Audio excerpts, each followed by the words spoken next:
Blood flooded my mouth before my body hit the floor. The echo of his fist lingered in my head as my shoulder popped free of its socket. I can still feel the carpet against my cheek, soaked dark, and the metallic tang on my tongue. He stood over me, my brother-in-law, chest heaving, eyes full of rage. My sister didn't scream. She didn't flinch. She folded her arms and said, "Cold as stone, you should have signed the mortgage." That was her response to my broken body.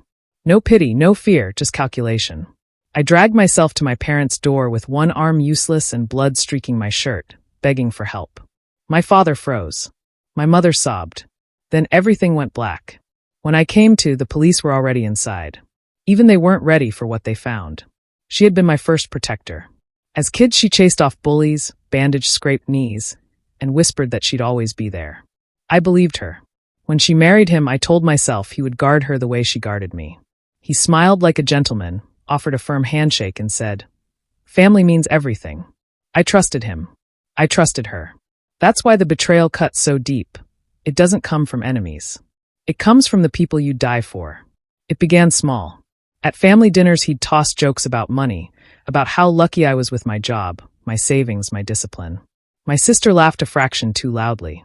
Then the requests started, a small loan, then larger sums, then asking me to guarantee the mortgage. Their voices got harder when I refused. "Your blood," my sister snapped. "If you love me, you'll do this." But love and debt are a dangerous mix. I said no. The smiles disappeared. The air thickened. And then the assault, my punishment for holding my ground. Pain gave me clarity. Lying in that hospital bed with my arms strapped and my jaw wired, two things became clear. They believed I was weak. They had no idea how dangerous silence could make me. I didn't howl for justice. I didn't broadcast their crimes. I listened. I learned.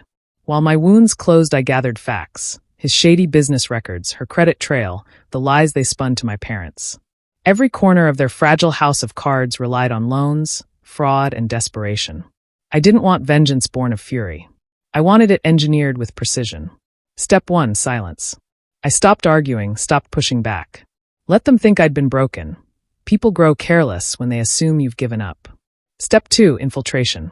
I traced his crooked deals, the kickbacks, the fake invoices, the debts buried beneath forged paperwork. I assembled evidence like treasure and stashed it where only I could find it. Step 3, the trap. I returned to my parents calm, injured but steady, and laid every document before them. Every proof that my sister and her husband were draining the family dry.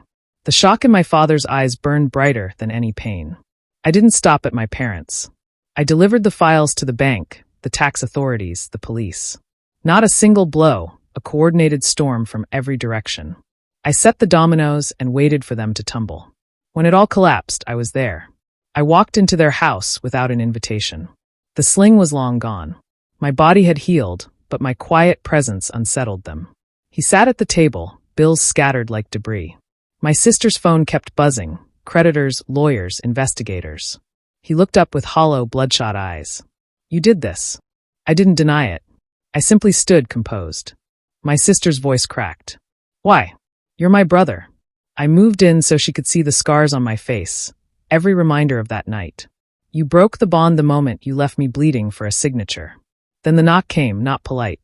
The police burst in, papers in hand, reading charges aloud, fraud, assault, embezzlement.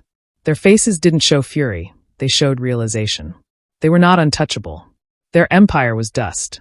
As the handcuffs closed, my brother-in-law spat curses.